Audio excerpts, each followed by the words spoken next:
Good afternoon all. My name's Graham, his name is Chris. We're doing a session on the ESEO payload update. I have to say, slightly disappointing. I was really hoping that we could have had a demo today, of at least of the transponder. And unfortunately, well, unfortunately not you, no, but it was blown up. Let's not get the guilty party, but he's not in the room. It was blown up last week during testing, so the mixer was blown up, so we can't actually do a demo. But what we have got here is the engineering model, which is not yet completed, but very nearly completed, for the camera. For the camera. That's a big lump of aluminium that's been machined out of solid. There are 3 boards in there. The CCT board, which is the onboard computer, and EPS is the big one on the top. And underneath are the RF boards, the receiver. Well, yeah, just don't stick your fingers in or sneeze in it, please. All right, we're not there. We can go around this way. Underneath, you'll see that there are 2 other boards. One is populated and the other one isn't. But the one that's populated is the receiver board. Put it in the box, actually. Pass around the box. Yeah, there we go. And that is populated. So we're really very close to being able to test it, but we can't do that as part of the demo today. How do I drive this Mac? Up and down. Oh, okay. Left and right. You go that side, I'll drive it. Fantastic. So, this is a very good slide. What have I got to say about this one? ESET hands-on projects. Well, the very first one that we were involved with is, not everybody. Those of a certain age will remember that we were involved with SETI Express, X/53. It got an Oscar number because it was heard, but unfortunately not for many hours. But that was a very early 9K6 spacecraft. I don't know much about ES2. The 7 CubeSat test flight of Vega, we wanted to be on that, but we didn't have a CubeSat available. ESMO, the whole thing actually you see about ESEO is, as I was saying yesterday, it started back in, Neil said 2000, 15 years ago. The problem with ESEO was that it was dragging its heels. There was an opportunity there was a charge led by Neil Melville, PA9, November as he now is, to put together what the bits they'd got of ESEO, and that's what SETI Express was. So after SETI Express, they said, well, we'll carry on with ESEO, but ESEO has now had, I think, 5 or maybe 6 CDR, critical design reviews, which is almost the last stage before you go ahead.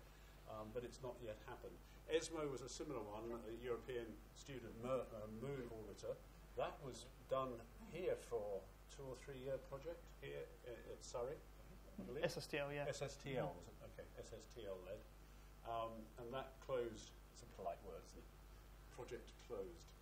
That didn't reach orbit either. So this has been a very long journey, but we're still there. The box that's going around is our payload in the main structure, which is 25 kilos or 40 kilos? About 40-ish. 40-ish, okay. So there we are. So we had the most recent CDR for ESEO with our involvement was this time last year, and I don't think we're going to be launching this year. No, this is taken from the original schedule. Okay. But they have got some shiny new CAD. So have they? Yeah. Where's that come from? It's come from their website. Oh look, there's our L-band patch. There you go. Yeah, one of those is the patch.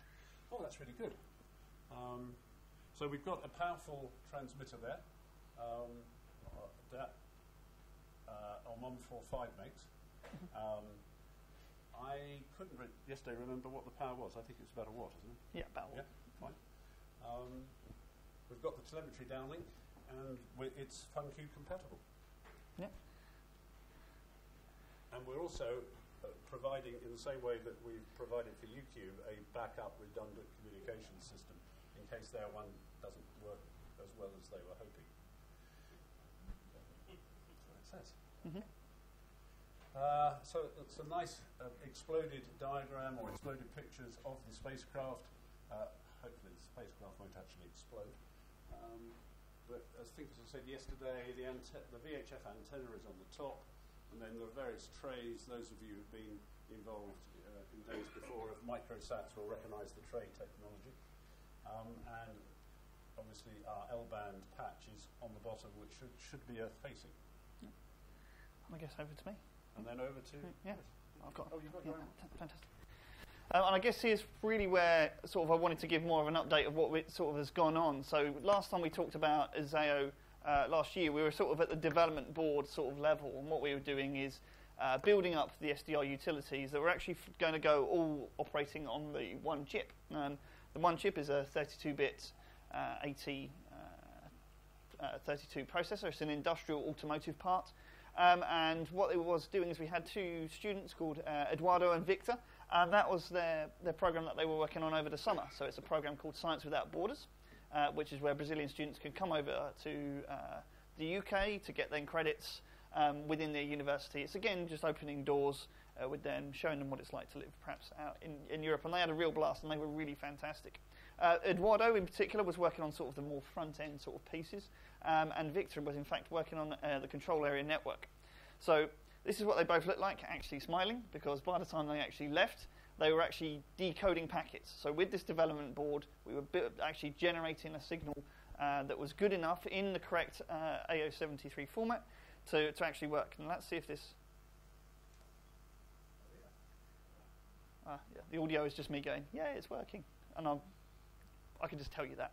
And what it's doing here is we've got just a standard SDR sharp utility. Pick your own flavour of SDR tool that you wanted to use, and it's again pumping through the bits that would the actual stream that you'd have coming in to the side of it. So we can actually then run through the whole AO sort of 73 AO40 format, and it kind of says hello, hello world.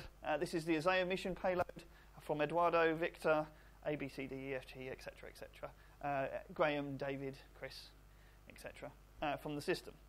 So that's kind of where we were last year in actually getting that working, and that then just really does the sort of proof of concept at sort of development board level that you could then do all your audio decoding, actually generate your BPSK signals, and do that all literally all on one chip.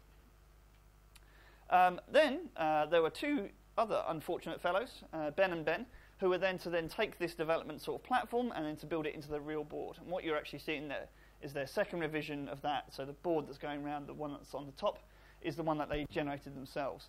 So Ben here pretty much was working on the EPS or the PCB design, as well as some of the test regimes, all of the test planning that we need to do to meet ESA specifications. And Ben Chapman was actually working on the software. So he was actually turning all of these different tasks that we had to do into RTOS threads. So we wanted to actually make this into an actual system that would actually conform to some sort of level of time and synchronicity actually on board the spacecraft. And so this is actually what the populated one looks like. What you've got there is really the fit check, sort of one that we've been working on. And what we can actually then start to see, after Graham's given it a slight file in a couple of places that you may or may not have spotted. And what we actually have here is kind of two sort of halves of the board.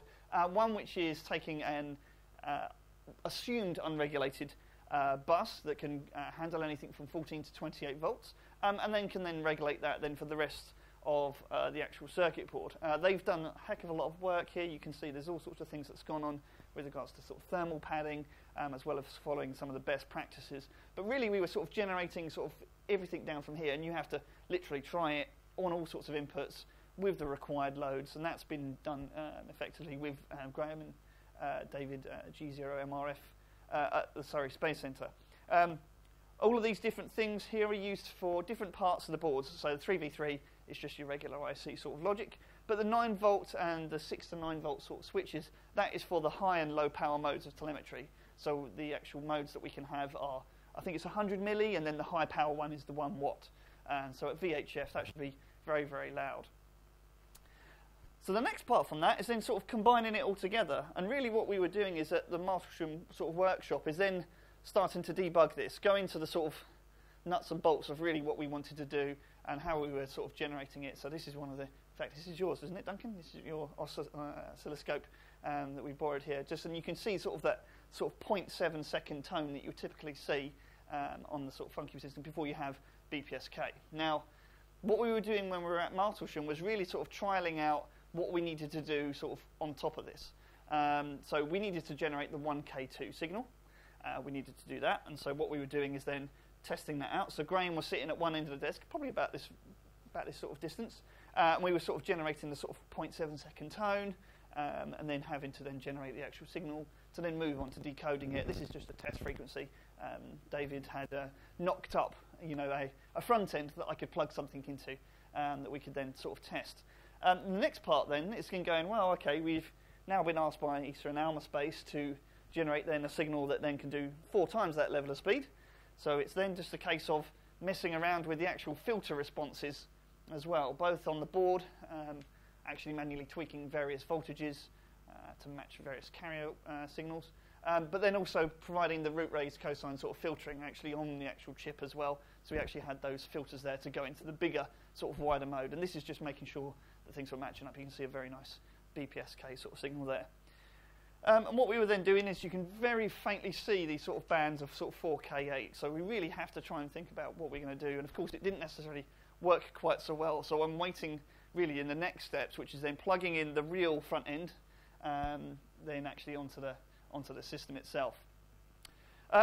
So just to give you an idea how much effort has gone involved in this, this is just for the telemetry document. It's now in revision 7, dating back to 2013, nonetheless, for ESA. Really, which includes then the points that they wanted. Because we're doing the backup system for their actual payload, one of the things we need to be able to do will be to take information off of their bus. And that means that we need to be then a CAN master. So we've been figuring out how to generate that code to then go and request data should things on the spacecraft not necessarily work out as planned.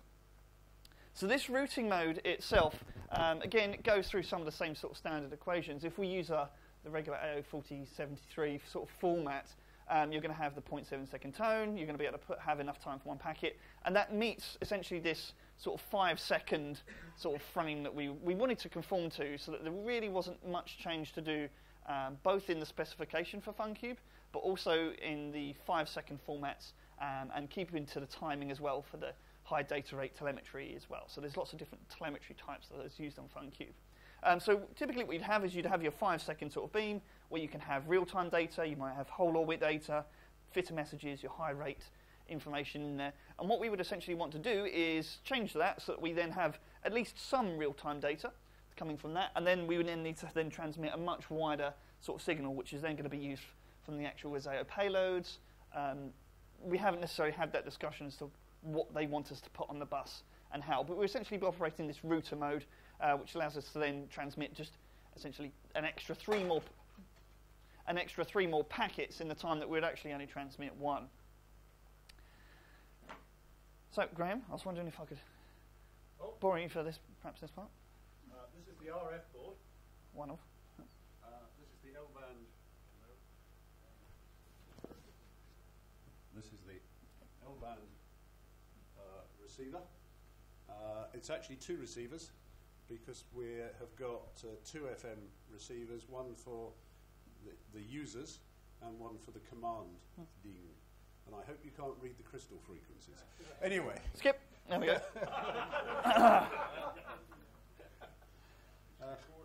Yeah, I know. I realised that as I said it. So this is the transmitter board that David has created. He's done both the RF boards, as you would have expected.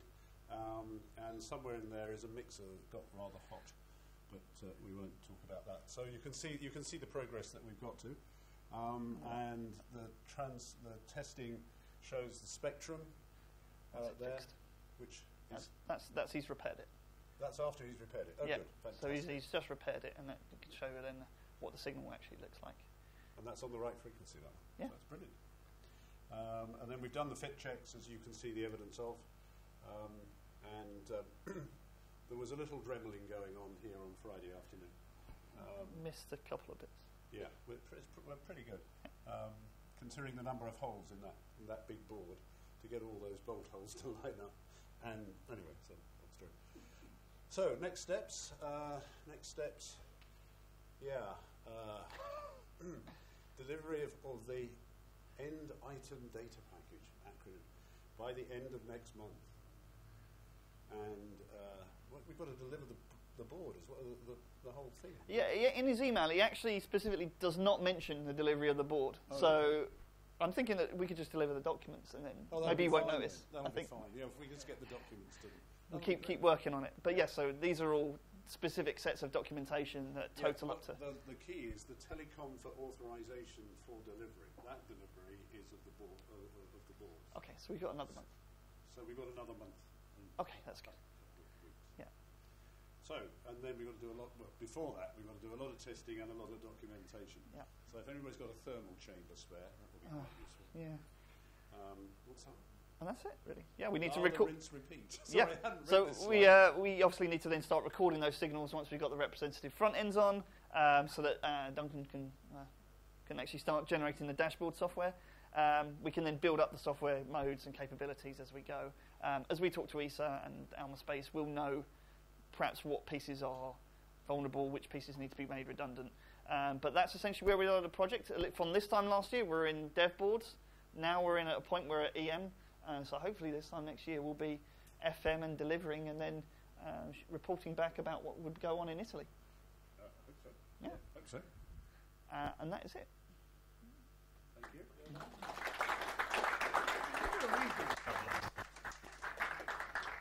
So, any questions for Chris? Because he's the expert.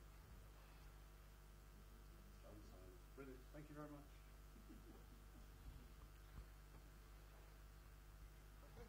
Thank you, Graham. Thank you, Chris. Thank you. Graham. And it's now time for